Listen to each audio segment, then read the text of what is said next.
Funny video করতে যাই, হ্যাঁ আমি ফানি ভিডিও করতে যাই এরকম হয়ে গেছে। আর আমি তো আমার বাচ্চাদের জন্যই কষ্ট করি, আমার বাচ্চাদের জন্য, বাচ্চাদেরকেই ভালোবাসি।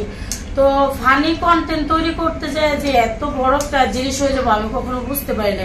বলে আমার হাজবেন্ডকেও নাকি আমি অত্যাচার করি। আমি যদি অত্যাচার করতাম তাদেরকে কি আমি কষ্ট করে কামাই করে খাওয়াইতাম? আমি অত্যাচার করলে আমি কি অন্য একটা ভালো একটা জায়গায় আমি চলে যেতে পারি না? আমি যে একটা জায়গায় আমি আসছি ওদেরকে ফালাই থিয়া, ওদেরকে আমি কেন অত্যাচার করবো?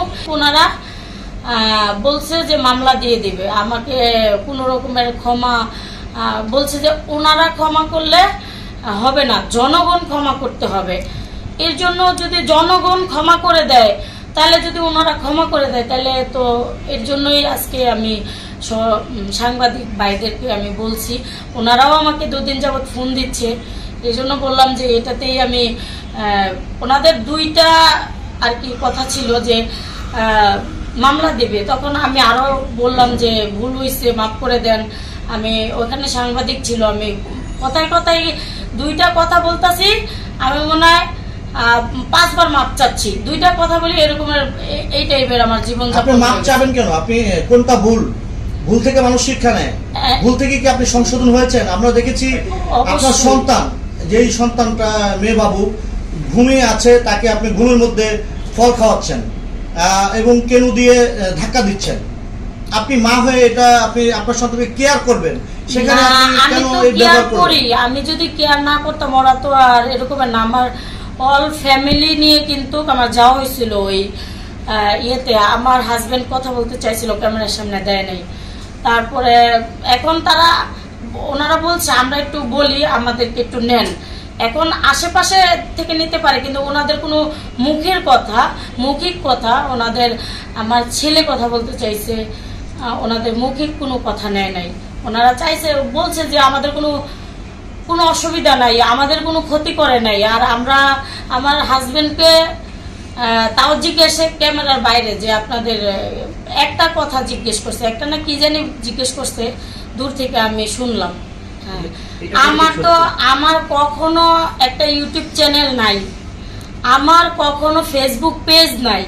তো ফেসবুক পেজ, ইউটিউব চ্যানেল আমার নাই। তো আমি আজ পর্যন্ত 10টা টাকা ফেসবুক পেজ বা ইউটিউব এসবেতে কোনো ভিডিওর মাধ্যমে টাকা ইনকাম করি নাই। আমি যে প্রমোশনাল কিছু কাজ করেছি, তারপরও সেখান থেকে খুব কম অ্যামাউন্ট নিয়ে আমি মানুষের কাজ করে দিছি। আমি আহামরি অ্যামাউন্ট নিয়ে আমি কাজ করি নাই। আর আমি অনেকেই বলতেছে, আর এখানে তো বাচ্চা নিয়ে প্রসঙ্গ আসছে, তো বাচ্চা নিয়ে প্রসঙ্গ আসছে, আমি বারবার ক্ষমা চাইতেছি। আমার পরিবারের মানুষও বাইরে থেকে, ক্যামেরার বাইরে থেকে বলতেছে যে আমার ভাই গিয়েছিল, যে কোনো প্রবলেম নাই, আমাদের কোনো অত্যাচার করে না, কিচ্ছু করে না।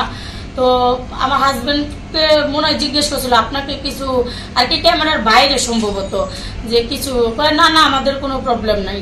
আর এইরকমের তো সবাই বলে আমার হাজবেন্ডকেও নাকি আমি অত্যাচার করি।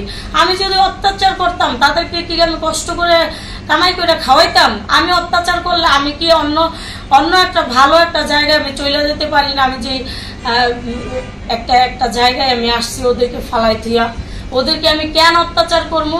এগুলা আমার সাথে কি হইতেছে? আমার বাচ্চার সাথে এগুলো মনে করেন ওরা তো যাই বলছে, তারপর এগুলো হয় নাই। পরে বলতেছে যে আপনি যে পার্লারের বিজনেসটা করেন, এই বিজনেস করেন, আপনার কি লাইসেন্স আছে? আমি বলেছি আছে, কিন্তু তারা আমার তো আর বলে নাই আগে লাইসেন্স নিয়ে যাইতে, তাহলে আমি লাইসেন্স নিয়েই যেতাম। তো ওখানে যাওয়ার পরে বলতেছে লাইসেন্স আছে। আমি বলছি যে লাইসেন্স আছে, তো ওটা বাসায় আমি আনি নাই, কিন্তু ওনারা ওই অফিসে ফোন দিয়ে তদন্ত করতেছে যে লাইসেন্স আছে কিনা। হ্যাঁ আমার লাইসেন্স আছে। আবার বলছে যে কাজ আমি পারি কিনা।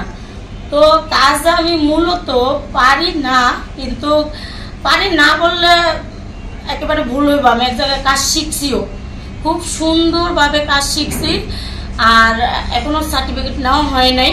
ওইটা হলো গিয়া আমি সাভারে হংকং বিউটি পার্লার থেকে আমি কাজ শিখেছি।